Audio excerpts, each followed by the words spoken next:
کیسے بتاؤں تم کو، کیسے بتاؤں تم کو، جو ظلم مجھ پہ ڈھایا کلمہ گویوں نے۔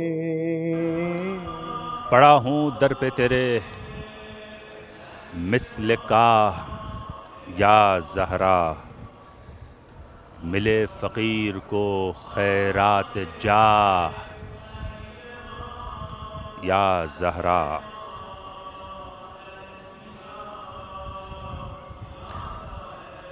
ہے جن کے نور سے امت کے روز و شب روشن، حسن حسین تیرے مہر و ماہ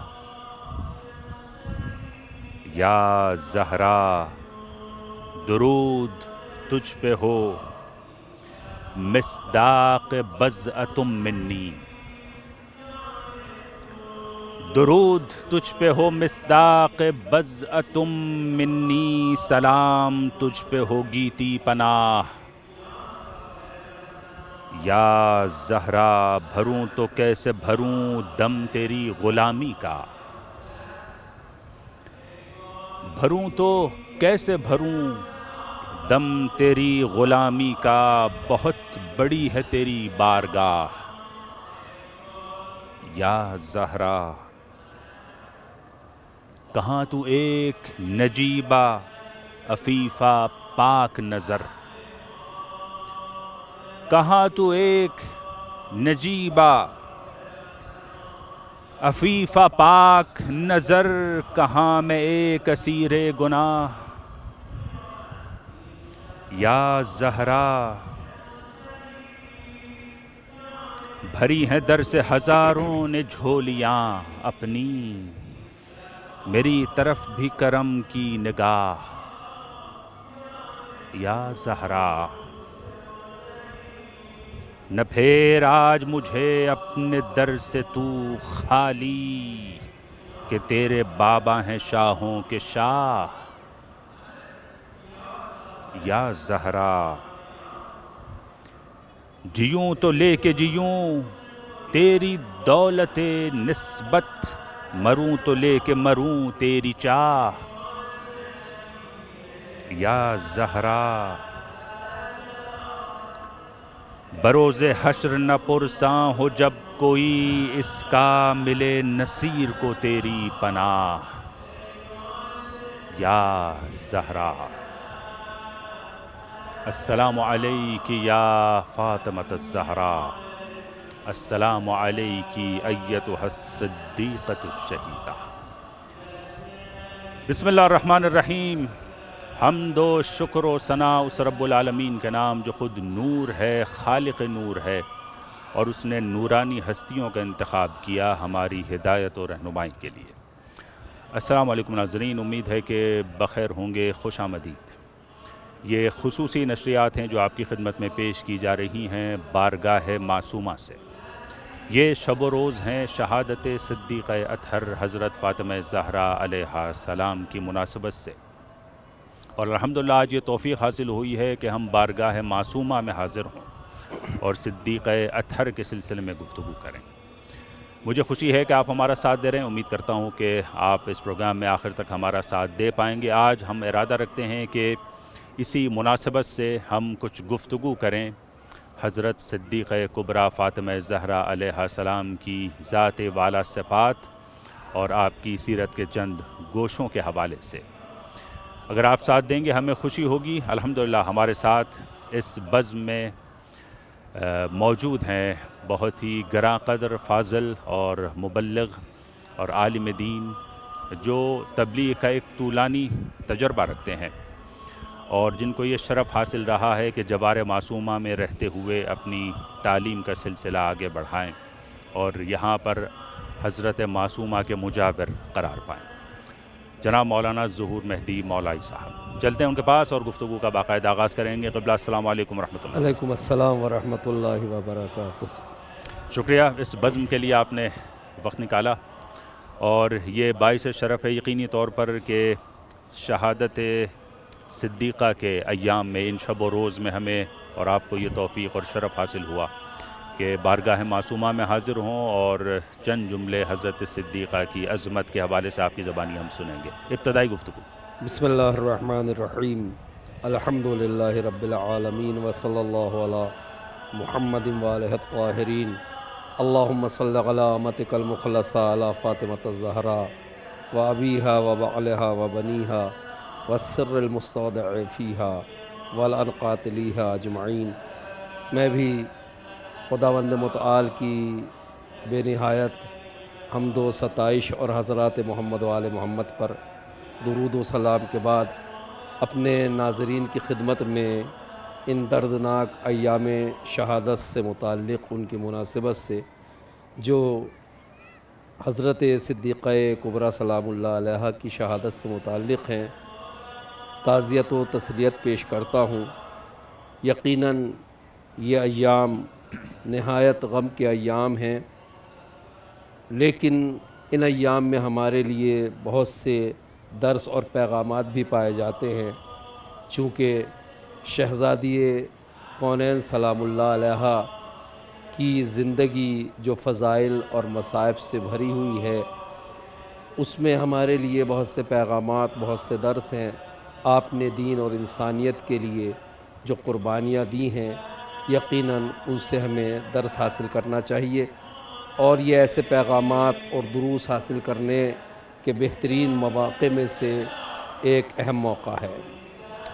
الحمدللہ میں ابھی سوچ رہا تھا کہ ہم اس بارگاہ میں بیٹھے ہوئے ہیں جو مزار فاطمی کی جلوہ گاہ ہے.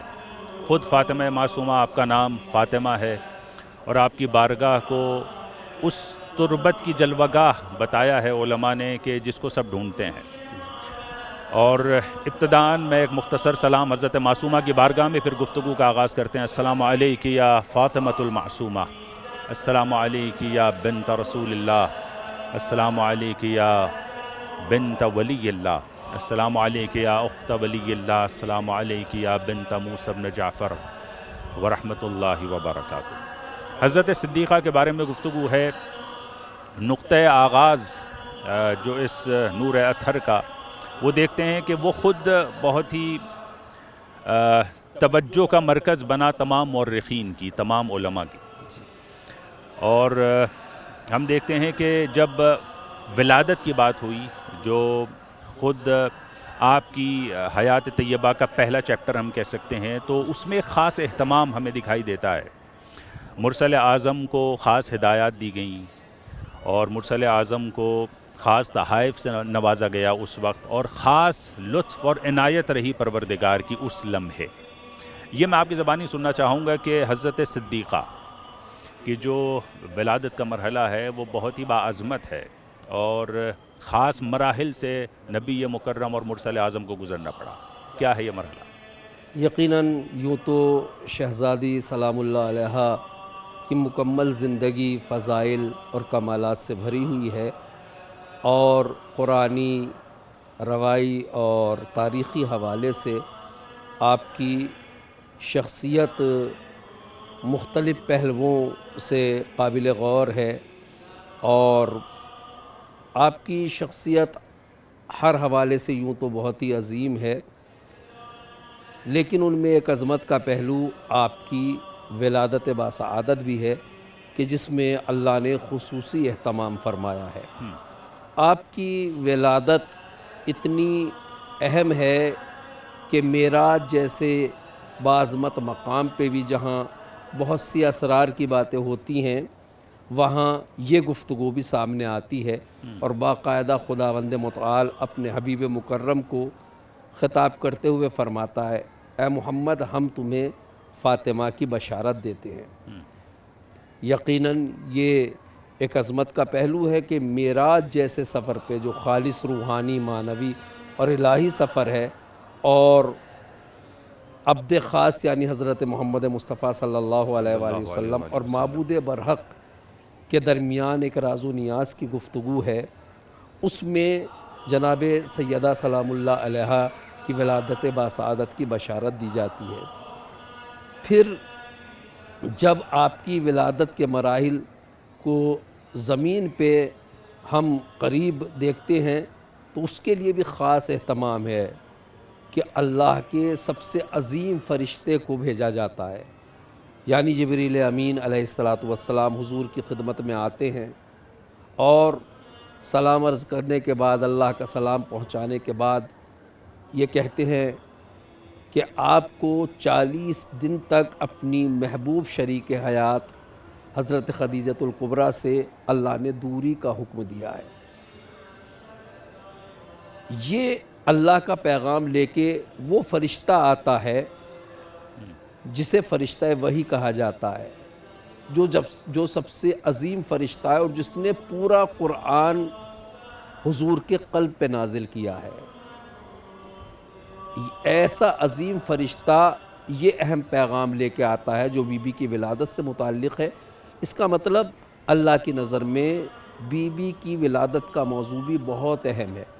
پھر تاریخوں نے لکھا ہے، روایات میں آیا ہے کہ جبریل امین جب یہ پیغام لے کے اللہ کی طرف سے نازل ہوئے تو اپنی ایک خاص ہیبت، جلالت اور حیت کے ساتھ نازل ہوئے، اسی ہیبت اور حیت کے ساتھ کہ جس حیت اور ہیبت کے ساتھ اعلان رسالت کا پیغام لے کے نازل ہوئے تھے، یعنی اپنے پروں کو کشادہ کیے ہوئے تھے اور بہت احترام سے حضور کی خدمت میں آپ آئے۔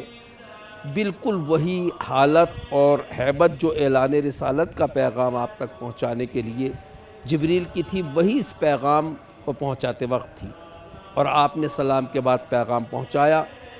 جیسے ہی یہ پیغام پہنچایا، اس وقت حضور مکہ مکرمہ کے ایک مقام ابطح میں موجود تھے، جہاں پہ بہت سے اصحاب بھی آپ کے ساتھ تشریف فرما تھے۔ انہی میں حضرت عمار یاسر تھے اور مولائے کائنات بھی آپ کے ساتھ موجود تھے۔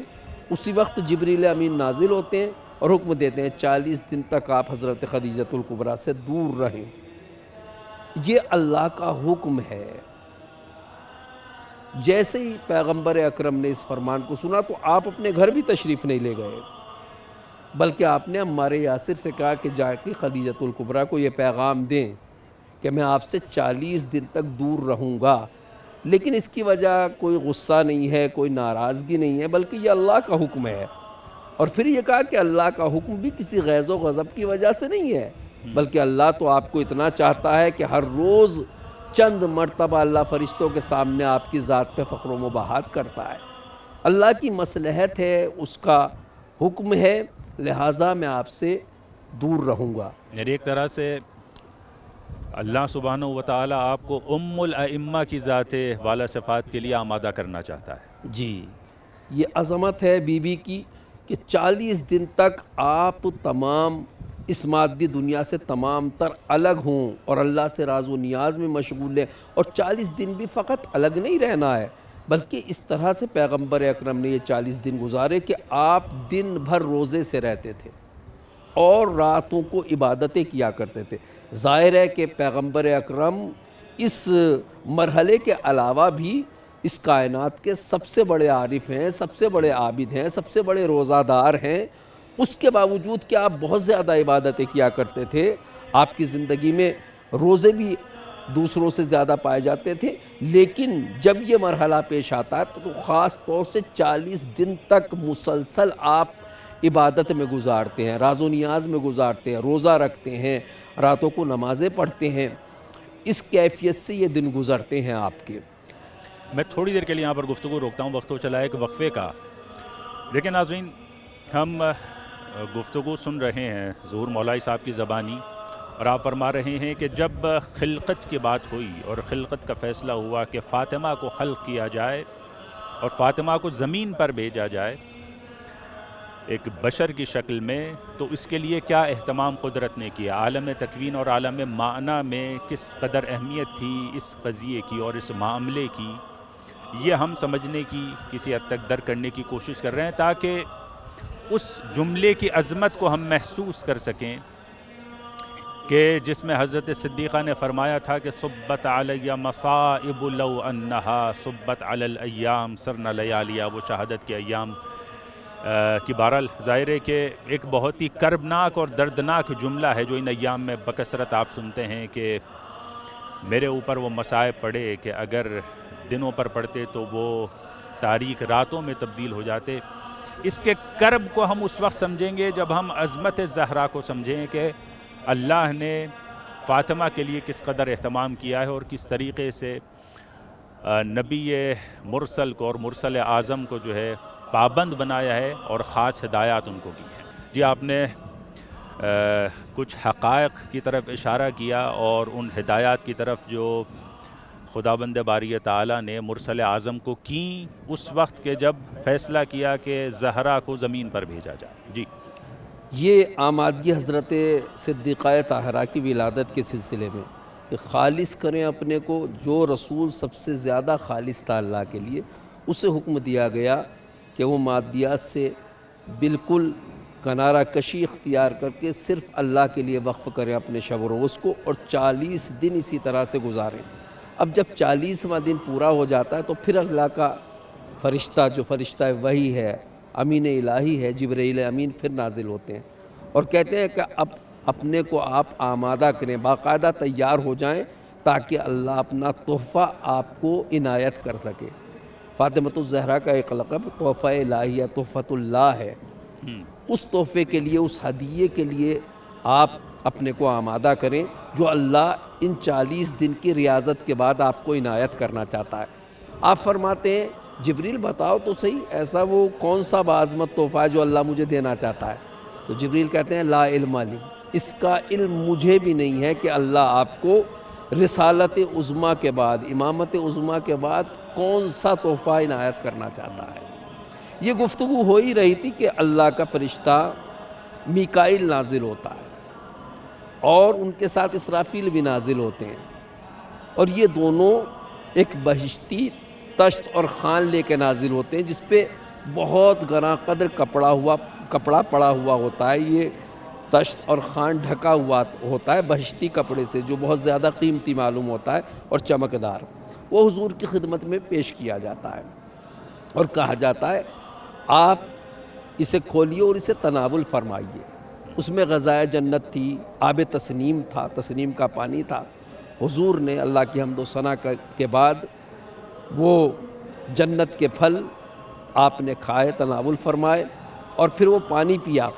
پھر آپ اپنے ہاتھ دھلنا چاہتے تھے تو جبریل نے باقاعدہ لوٹا اٹھایا اور اسرافیل نے، میکائیل نے آپ کے ہاتھوں پہ پانی ڈالا اور باقاعدہ اسرافیل نے آپ کے ہاتھ صاف کیے۔ یعنی یہ فرشتے اللہ کے بہت باعظمت اور اہم فرشتے ہیں، اور جناب سیدہ کی ولادت کے اہتمام میں ان تینوں فرشتوں کو زمین پہ بھیجا جاتا ہے۔ یہ خود بہت بڑی فضیلت کی دلیل ہے کہ اللہ نے کتنا اہتمام فرمایا ہے، اور جو پانی اور جو غذائے جنت بچ جاتی ہے اس کے لیے حکم ہوتا ہے کہ اسے پھر جنت میں واپس کر دیا جائے، اور اس کے فوراً بعد آپ کو حکم ہوتا ہے کہ آپ حضرت خدیجۃ الکبریٰ کی طرف جائیں۔ اس کے بعد آپ کی ولادت کا سلسلہ شروع ہوتا ہے۔ اتنی عظمتیں ہیں قبل از ولادت، اہتمام ولادت میں اتنے زیادہ فضائل اور اتنے زیادہ مناقب پائے جاتے ہیں۔ اس موقع پہ اور اس ایام میں ہم ان فضیلتوں کا، ابتدائی فضیلتوں کو گویا جو اللہ کی طرف سے آپ کو دی گئی، اس لیے ذکر کرنا چاہتے ہیں کہ ہم پہچانیں کہ جو بی بی اللہ کی نظر میں اتنی باعظمت ہے کہ جس کی خاطر فرشتوں کو بھیجا جاتا ہے، خاص اہتمام کرایا جاتا ہے پیغمبر اکرم پہ جو افضل موجودات ہیں، فقط انسانوں میں نہیں، افضل الخلائق ہیں۔ افضل الخلائق ہیں، حتیٰ کہ افضل الخلائق انبیاء ہوتے ہیں، آپ ان سے بھی افضل ہیں، افضل الانبیاء ہیں، سید المرسلین ہیں۔ ایسے باعظمت ذات کو، ایسی شخصیت کو اتنا زیادہ اہتمام کرنے کی تلقین کی جاتی ہے، تاکید کی جاتی ہے تاکہ وہ نور سیدہ کو لے سکیں، اللہ سے حاصل کر سکیں۔ کتنا بڑا ہدیہ الہی ہے سیدہ زہرا، کتنا بڑا تحفہ ہے۔ وہ بھی حضور کو بہت سے تحفے دیے گئے ہیں، تحفہ رسالت ہے، تحفہ امامت ہے، تحفہ خاتمیت ہے، اتنے زیادہ عظیم تحائف دیے گئے ہیں، لیکن یہ تحفہ اور ہدیہ ایسا ہے کہ جسے دینے کے لیے بہت زیادہ اہتمام کیا گیا ہے۔ یہاں سے سمجھ میں آتا ہے کہ جناب سیدہ کتنی عظیم بی بی ہیں، ایسی عظیم بی بی پہ امت نے کتنے مصائب ڈھائے ہیں کہ وہ اس طرح سے مرثیہ پڑھتے ہوئے دنیا سے رخصت ہوئی ہے کہ مجھ پہ ایسے مصائب پڑھے کہ اگر دنوں پہ پڑھتے تو وہ رات کی طرح سے تاریک ہو جاتے۔ امت نے اس بی بی کے ساتھ کیا کیا ہے، اور پھر اس سے زیادہ اہم نقطہ یہ ہے کہ اتنی باعظمت بی بی نے اتنے شدید مصائب کو برداشت کیا ہے فقط اللہ کے دین کی بالادستی کے لیے۔ ایک بڑا سوال یہی آتا ہے، آپ نے بتایا کہ ایک گوشہ آپ نے دکھایا ہے، اس کی ایک جھلک دکھائی ہے جی جو تاریخ کی کتب میں نقل ہوا ہے، ولادت کے وقت جو اہتمام کیا گیا قدرت کی طرف سے، اس کی طرف آپ نے ایک سرسری اشارہ کیا۔ یہ تمام باتیں سب ہیں، درج ہیں کتابوں میں، روایات میں ہیں، تاریخ روایات میں ہیں۔ میں۔ خود قرآن نے بی بی کو کوثر کہا ہے۔ کوثر کا مطلب خیر کثیر، یعنی بی بی کے جتنے بھی اسماء ہیں اور القاب ہیں وہ الگ الگ بی بی کی عظیم فضیلتوں پہ دلالت کرتے ہیں۔ مثلا فاطمہ نام ہے، فاطمہ یعنی جسے نار جہنم سے محفوظ رکھا گیا ہو، فقط اسی کو نہیں، اس کی وجہ سے اس کی ذریت کو نار جہنم سے محفوظ رکھا گیا ہو، فقط اس کی ذریت کو نہیں، اس کے شیعوں کو بھی نار جہنم سے محفوظ رکھا گیا ہو۔ پھر راضیہ ہے، یعنی جو ہر حالت میں اللہ کی رضا پہ راضی رہی۔ پھر مرضیہ ہے، یہی نہیں کہ پوری زندگی اس نے اللہ کی رضا کے سائے میں گزاری ہے، نہیں، رضا دو طرفہ ہے، جیسے وہ اللہ سے راضی رہی اسی طرح سے اللہ بھی اس سے راضی رہا۔ ہر نام، ہر لقب ایک فضیلت پہ دلالت کرتا ہے، لیکن اللہ نے ایک ایسا نام بھی قرآن میں بی بی کو دیا ہے جس میں تمام فضیلتیں جمع ہو جاتی ہیں، وہ کوثر ہے، کوثر۔ یعنی خیر کثیر۔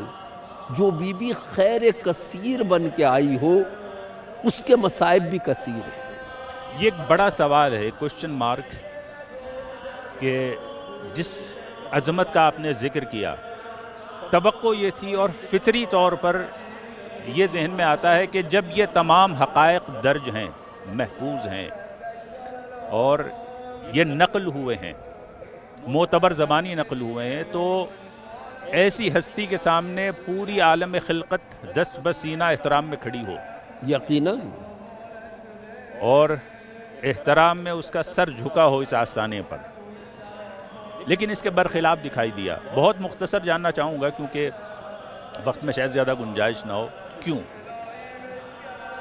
اس سے اندازہ لگایا جا سکتا ہے کہ خود حضور اکرم صلی اللہ علیہ وآلہ وسلم اسلام کے مبلغ اعظم ہیں۔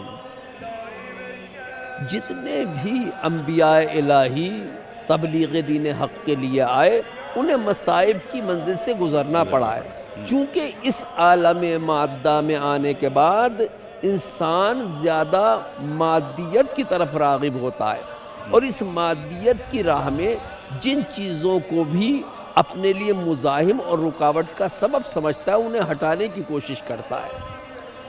اگر وہ اپنی معنویت کو، روحانیت کو نہیں پہچانتا، اللہ نے انسان کو دو عناصر سے پیدا کیا ہے، ایک عنصر جو ہے وہ معنوی اور روحانی ہے، دوسرا عنصر جو ہے وہ مادی ہے، لیکن انسان عالم مادہ میں آ کے اپنے معنوی پہلو سے غافل ہو جاتا ہے، معنوی جنبے سے غافل ہو جاتا ہے، اور سارا زور اس عالم مادہ پہ صرف کرتا ہے اسے حاصل کرنے کے لیے، اور جب وہ اس کی طرف متوجہ ہوتا ہے، اسے محبوب رکھتا ہے، اسے مرغوب سمجھتا ہے، تو یہ ظاہر بات ہے حب الشیء یومی و یسم، کسی چیز کی بھی زیادہ محبت، اس کی طرف زیادہ رغبت، اسے حاصل کرنے کی کوشش آدمی کو اندھا کر دیتی ہے۔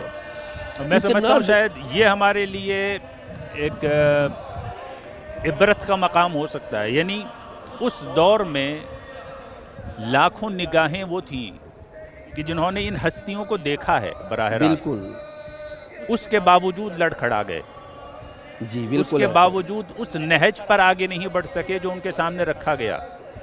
مرسل اعظم نے راہ دکھائی، مرسل اعظم موجود تھے، حضرت صدیقہ کی ذات اطہر وہاں موجود تھی اور دوسری نورانی ہستیاں وہاں پر موجود تھیں، سامنے دیکھ رہے تھے، لیکن پھر گئے اس طرف جدھر نہیں جانا چاہیے تھا اور بہت ہی تلخ انجام اپنے لیے رقم کیا. ہم آج مادیت کی طرف رغبت، اس سے محبت، اسے لینے کی طلب، یہ بہت خطرناک شے ہے.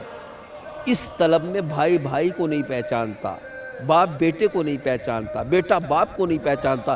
اسی لیے روایات اسلامی میں حب الدنیا راس کل خطیہ، عالم مادہ کی محبت کو، اس کی طرف شدید رغبت کو تمام گناہوں کی، تمام برائیوں کی، تمام خباثتوں کی جڑ قرار دیا گیا ہے. یہ حب دنیا، اس کے مظاہر سے وابستگی ہی تھی کہ جس نے سرکش انسانوں کو انبیاء الہی، مرسلین کرام، حضرت صدیقہ کبریٰ سلام اللہ علیہا جیسی ذوات مقدسہ کی مخالفت پر آمادہ کیا. اور یہ صرف حضرت صدیقہ طاہرہ کے ساتھ نہیں کیا گیا، بلکہ تاریخ میں جتنے بھی منادیان الہی ہیں، پیغمبران الہی ہیں، نمائندگان پروردگار ہیں، ان کو انہی منزلوں سے گزرنا پڑا ہے. ہاں جن کے رتبے ہیں سوا، ان کو سوا مشکل ہے. جن کے رتبے اس سلسلے میں زیادہ تھے، جن کی ذمہ داریاں زیادہ تھیں، ان کو مصائب کا سامنا بھی زیادہ کرنا پڑا ہے. سیدہ زہرا سلام اللہ علیہا کی ذات مبارک امامت کی ضرورت بھی ہے اور رسالت کی ضرورت بھی ہے. آپ نے بہت اہم کردار ادا کیا ہے، اسی اعتبار سے آپ کو زیادہ مصائب سے گزرنا پڑا ہے. چونکہ حضرت صدیقہ طاہرہ سلام اللہ علیہا کی ذات کو اگر ہم ذرا سی دیر کے لیے ہٹا لیں تو پیغمبر اکرم کی رسالت بھی ایک جگہ پہ آ کے ٹھہر جاتی ہے. حتیٰ کہ مولا کائنات بھی اگر موجود ہوں تب بھی ان کی امامت آگے نہیں بڑھ سکتی، چونکہ اگر سرور کائنات صلی اللہ علیہ وسلم اپنے تمام تر فضائل و کمالات کے ساتھ، تمام تر ہدایات کے ساتھ بھی زیادہ اسلام کو سن 11 ہجری تک لا سکتے ہیں.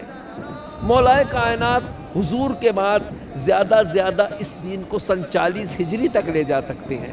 لیکن اللہ کا فیصلہ یہ ہے، اللہ یہ چاہتا ہے، منصوبہ الہی یہ ہے کہ اس پیغمبر کے ذریعے جس دین کی تبلیغ ہوئی ہے، تکمیل ہوئی ہے، وہ سرحد قیامت سے جا کے ملے. آل فاطمہ کو اس مشن کو آگے بڑھانا ہے.